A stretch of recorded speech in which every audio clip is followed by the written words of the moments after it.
What's going on, guys? Welcome to Rants Red Talk, where we discuss all the topics you send through to me on Twitter. And I know you lot been liking the regular content, so yeah, I'm gonna keep it coming. A lot of people liking total football. Gonna be doing 2 of those a week. I was in Barca over the weekend, so I'm a video behind, but you're still gonna get your full videos this week. Don't worry about that. All right, let's get into this. First one is from at UTD Potential. Dan James should have the left wing on look. So who should start on the right? Rashford, Greenwood, or another?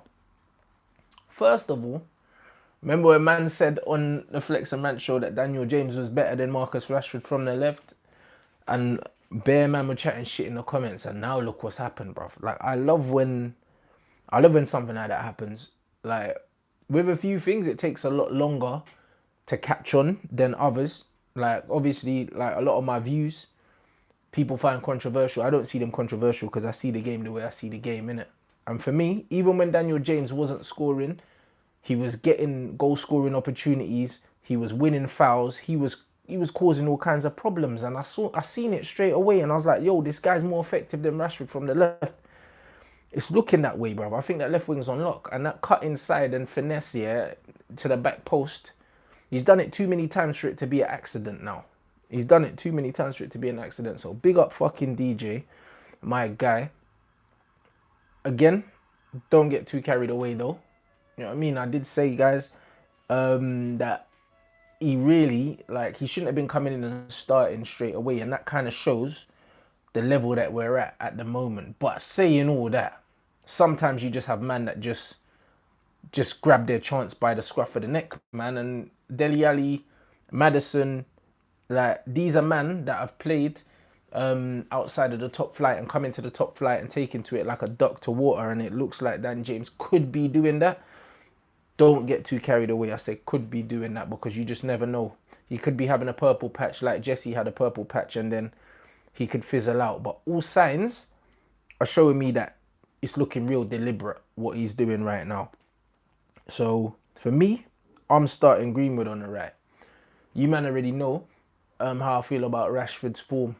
I don't even know whether to call it form because it's been over a year and he's been this bad. So I couldn't really tell you, man. I couldn't tell you if it's form or if it's lack of application or what. I don't know what it is. But for me, on current form, he shouldn't be starting. Neither should Jesse Lingard. So I would start Mason. I think Mason deserves a run out. He seems like the kind of player, we've seen the qualities already there, and the more he plays, I just think the more comfortable he'll get. He needs minutes in the Premier League at Premier League level, because like Angel Gomez, he's way past under 23. So for me, I'm playing James and Greenwood on the wings and Martial up front. I think that's our best front three. Let me know what you think in the comment section. Next one, Chris J. Edwards. Fergie mentioned he only had 4 world-class players, Cantona, Giggs, Ronaldo and Scholes in his lifetime at United. Yet they were all attacking players. Who else would you call a world-class player that wasn't in that list? Very good question. Peter Schmeichel, definitely. Rio Ferdinand, definitely. I think that's about right from the gaffer. Otherwise, I think you can't leave out Rio because I believe that Rio could play for any team in the world in his prime, and that is how I judge world class players, bro. That's how I judge them. Could they play for any team in the world? Some people might say Vidic. For me, Vidic was solid, but I don't think Vidic was better than John Terry. Like I don't think he was John Terry level. I think the Rio Vidic partnership was amazing, but I think that Rio was the better of the two. Again, Roy Keane, the leadership qualities, 10 out of 10 and all that. But I mean, as a footballer, like technical footballer, I don't think he was world class. Like he wasn't on the level of like a Seedorf or something like that in terms of technique as a player. I think that Roy Keane's presence and his stature and his leadership abilities made the fact that he was a good footballer, not a great footballer. It took him up to that kind of level because of his leadership qualities. But I have to base them purely on footballing ability. Purely on footballing ability, I don't think Keane was there. So I'd have to say. And then David Beckham wasn't there. I don't think that David Beckham was a world-class footballer, but I think he did certain things to a world-class level. Like he crossed at a world-class level. He took free kicks to a world-class level. But the rest of his game, for a winger, he couldn't really tackle, he couldn't dribble past people, he didn't have pace. He wasn't a traditional winger. David Beckham played like an inside right-hand player and Gary Neville would overlap. So it's a mad one. Like, I wouldn't put Beckham as world-class, but I know a lot of people would. And if you do, I understand why. But I believe his all-round game wasn't good enough for him to be world-class. So with all that, yeah, I mean, Ruud van Nistelrooy was definitely world-class. But yeah, those are good. Those are very that's a very good question because it gets you thinking. Robin van Persie was world class, but Fergie only had him for 1 year. I think a lot of the players that Fergie mentioned, he's mentioning it from that era, the class of '92 onwards, probably like early '90s to early 2000s, probably. I assume. Let me know if there's any players you think that I missed out of the world class list. Next one, from Kieran Phillips. Could Bailly be the perfect partner for Maguire when fit? He's quicker, stronger, and better in the air than Lindelof. Very true. Quicker than Maguire, can cover him behind. Very true. Maguire can be the calming influence, keeping Bailly in check and stopping him from making rash decisions. I don't think anyone can stop Bailly from making rash decisions. Bailly is a fucking liability. And I like that about his game. He's his own worst nightmare, Eric Bailly. So I don't think that Maguire is going to stop him from being rash. Eric Bailly would dive in no matter what. But what I would say is, because he has such a good player beside him, he might think twice about making challenges that he doesn't need to make. But Bailly's still going to be rash, man. Like, that's just in his nature, innit? There's certain men that are just extremely rash, unpredictable, and Bailly will always be that guy. But I do think out of all the defenders available, people are forgetting that Eric Bailly was our best centre-back. It's only due to injury and stuff like that Lindelof stepped up. But Eric Bailly, on form, was our best. Like, he's good on the ball, he's quick, and he's very tenacious as well. He does attack the ball well. And I do think he'd be a very good partner for Harry Maguire. But can he stay fit? This is always the problem with Eric Bailly. So it's very hard for me to kind of talk about him in that way because we just don't know if he's going to be available. Let me know what you think in the comment section regarding Eric Bailly, guys. Okay, next one, Mr. Mac's son. And yeah, we've had him, quite a few questions from him as well. Like, I'm seeing a lot of names that I recognize. You guys coming with the good questions. If you want to get your questions on the show, some of you lot need to step it up because these guys keep coming with the fire. All right.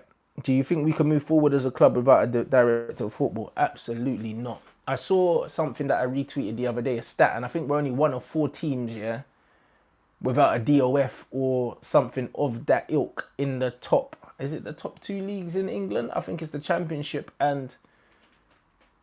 yeah, the Championship and the Premier League. In the top 2 tiers, we're one of only 4 clubs out of a possible fucking 60 odd. It's embarrassing. It's embarrassing, not 60 odd, 50 odd. But it's embarrassing either way. I just don't understand how we ain't stepped into the 21st century yet. And it also shows us how incompetent the owners are and how out of touch with football they are. How do we expect to be running well as a football club? Forget the business. How do we expect to be thriving as a football club if all if everything's not in place for us to be successful as a football club? So no, I don't think we can thrive. Football is generational. Like, throughout the years, things always change, and the days of a manager running a club from top to bottom, long gone. The Wenger, Sir Alex Ferguson days long behind. And then you see the problem when you have a club that's run like that and then you pass it to a David Moyes. It's a recipe for disaster.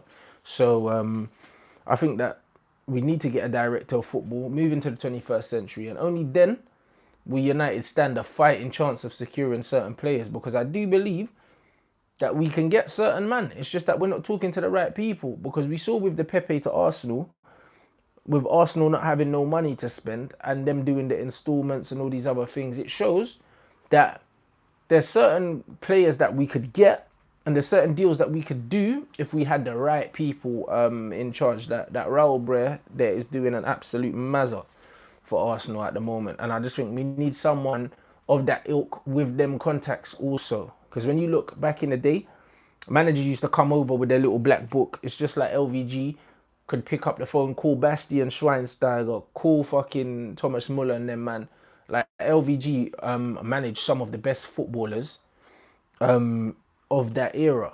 And when you've managed these man and man know you, it's easier to get deals done. But when you're going in cold, you don't know these players, you don't know nothing about them, you have to rely on the performance of the team and them trusting your word without necessarily knowing you.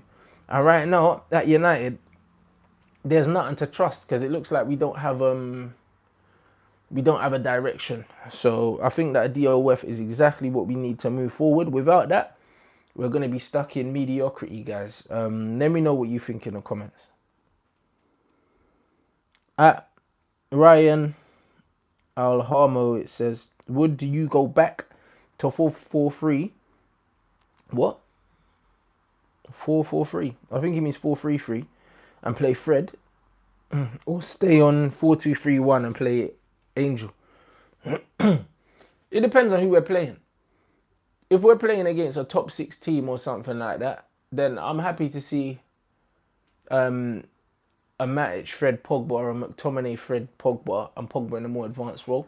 But against smaller teams, there's no reason why Angel can't play in the 10 and or Pogba, Fred double pivot against smaller teams if it means getting Gomez on.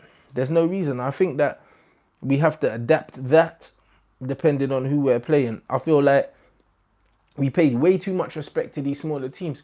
These are teams that we should be going to and running them over. Like we really should be. We really, really should be, man, because we don't even need to play 2 holding against like some of these teams even, because even Pogba in the double pivot, he does break out anyway.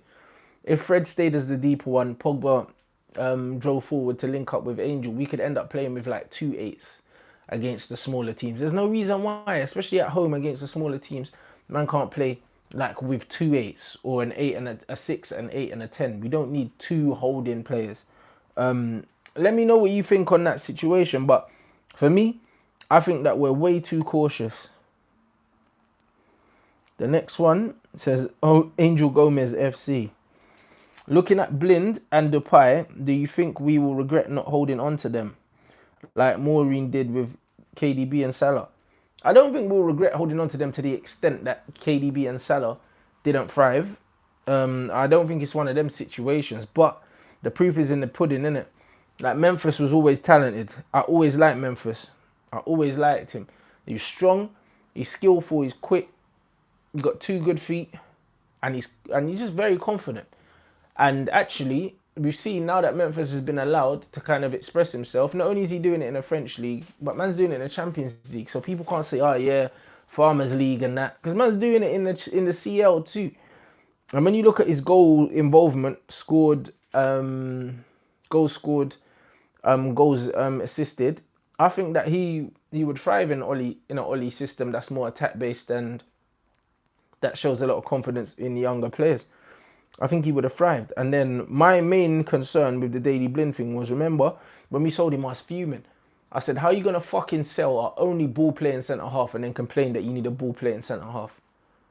Mourinho's a fucking idiot, bruv. He sold Daily Blind because Daily Blind was small and he weren't quick. That's all the only reason. It had nothing to do with football, bro. Because Daily Blind was one of our best players, period. Technically, Daily Blind was one of the best footballers at the club, irrespective of position. Daily Blind, there's a reason why he can play in midfield, as a fullback, as a wing back, as a centre back, because he's technically brilliant.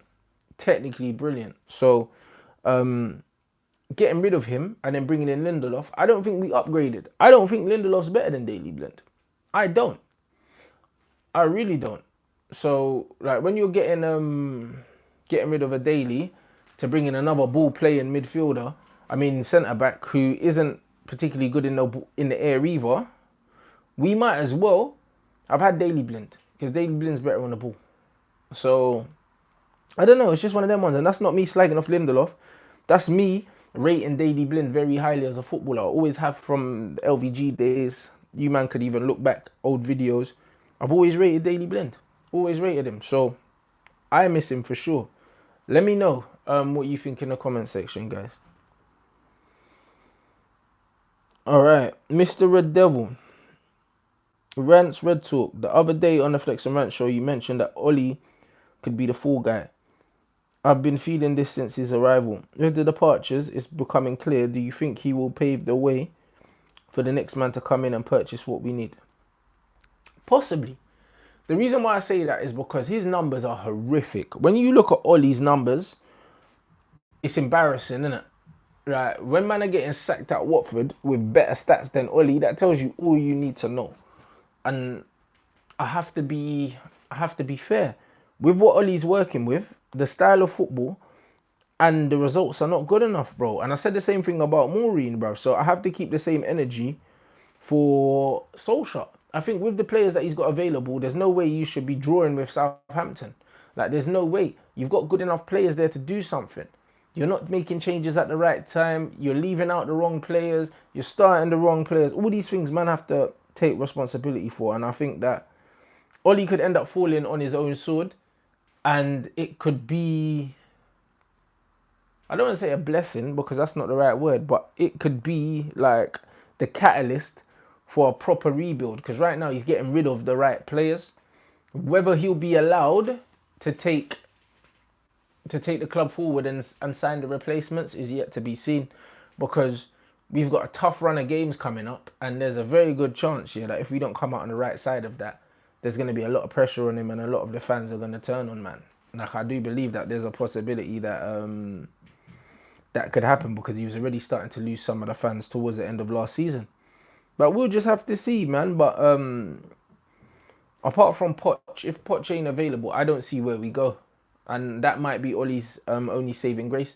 I think we just got to keep an eye on what's going on at Tottenham, because it's very, very well known that Ed Woodward likes Pochettino. So let me know what you think in the comments. S_Akiyama4646. How highly do you rate James? Do you think he could ever be world class? He's looked good, but I think it's important not to overhype him early on. He's a good player with potential for me. No need to compare him to Robin or Ronaldo, in my opinion. Yeah, people always do that. Man scored a few cut-in finesse goals, and everyone's saying, yeah, man's looking like Ian Robin, bruv, because you know what he's going to do, but you can't stop him.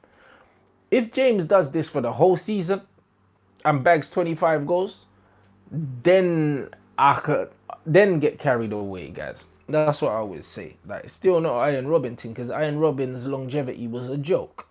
He was doing that forever and a day. You know what I'm saying? So I don't really know. He looks good. I think he's got all the attributes to be a good player. He's got pace. He's got work rate and tenacity. Like, he helps a lot defensively. He doesn't overcomplicate the game. Like, he knows when to dribble and when to pass, which is good. Like, a lot of the times when he's got it on the wing, he doesn't just get his head down and try and run. Like, he will try and do a give and go and join up inside and that. Like, I think he shows a good understanding of the game. Like, I think that his football IQ is higher than his competition on the left-hand side, put it that way. I don't know about world-class, because how many British players have been world-class in the last 20 years? They don't produce many world-class players, do you know what I mean? So I don't think he's going to be the next Gareth Bale for Wales, put it that way. Like, I don't, innit? Like, or the next Ryan Giggs before that. If you think about it, you got Ryan Giggs and then Gareth Bale was the next one. Like, they don't produce world-class players like that. So, nah, I don't think he will be world-class, but I think he could be a very good option. But you just never know. He could morph into Gareth Bale, because at 21, Gareth Bale was just finding himself. I remember Gareth Bale playing left back, you know what I mean, and then getting moved forward to left wing, and then moved inside centrally, and then to the right hand side, bro. So I don't know. Daniel James could be growing into himself. But I am going to say, I'm just going to be sensible and say I don't think he'll be world class, but I think he's got a lot of potential to be a top Premier League player. And there's nothing wrong with that. You can be a very good Premier League player and not be world class and still be a good player. You don't need 11 world class players. I don't think people understand how hard it is to be world class. I believe that that title gets handed out to every Tom, Dick and Harry that has a good season or is in a good bit of form. Like, nah, make man earn that. Let me know what you think in the comments. And last one, at big_sav, Reece Savage. Is there any particular player you wish had a better career at United? Maybe an injury or loss of form changed their career at the club. For me, it's Anderson. Man was mad wavy. If those injuries and the fast food shops that stopped his career from being what they were. Very good question. That's one of the best questions anyone's ever asked me, to be fair. Like, it's a very, very good question. For me, Anderson was wavy. You're correct. Like, the Anderson that man saw playing for Brazil and also at Porto, if we even got like a couple seasons of that, I'd have been happy. I remember one game when Anderson absolutely bossed Steven Gerrard, bro. And that's when I said, you know what? This guy's wavy, tenacious, powerful, direct, brave. Oh, yeah, Anderson was brilliant. I did like Anderson. I did like him a lot, man. And obviously had a very bad injury. That's what I mean. The same kind of injury that Luke Shaw had. But I think Anderson broke his leg twice or something ridiculous like that. It just doesn't happen. And a lot of people don't talk about that. Everyone talks about Shaw's injury all the time and they feel sorry for him and that. But Anderson got the injury, couldn't get back to the level that he was meant to be at, and he got sold. And that's what's meant to happen in football, bruv. It's a ruthless game. That's why I think that Luke Shaw shouldn't still be at the club. Like, forget the fact that that man's had injuries and that. Like, fuck the injuries, bruv. Valencia had the same injuries and that. He was never the same again. No one weren't making excuses for Valencia. Everyone was saying, get Valencia out. Like, he's shit, bruv. Like, Luke Shaw's shit, bruv. A man has still got him. So, for me, Anderson, yes. But my guy is going to be Louis Saha, bruv. Because I believe that a lot of men don't realise how wavy Louis Saha was because of his injuries. I think that he's one of the most complete strikers I've ever seen in my life, bruv. And when I mean complete, I mean rapid pace, brilliant touch, two-footed as well. Saha was left-footed but could bang with the right. He was amazing in the air. Like, he had everything, guys. Like, man don't even realise. Like, really, like, when I mean, like, he could have been top, I'm talking about, like, one of the best strikers the Premier League's ever seen, possibly, if he was able to stay fit. That's how high I think his ceiling was. Because as an athlete, I haven't seen a striker in the Premier League like Louis Saha, bruv. Not even Thierry Henry, bruv. Like, Louis Saha could leap like a salmon. Like, this guy was hanging in the air. The way man are seeing CR7 hang in the air, Louis Saha was doing that time ago, bro. Both feet, run the channel, banging shots from outside the box, poaching goals. Every kind of goal Louis Saha could score, man. And we were just mad unlucky that he could not stay fit because that guy was dynamite. Let me know, firstly, if you remember. If you remember, then you know the thing, you get me? But also, let me know who your player was if it weren't Louis and it wasn't Anderson, guys. Big up yourselves. Sick question. That was your Rants Red Talk. Make sure you smash that like button.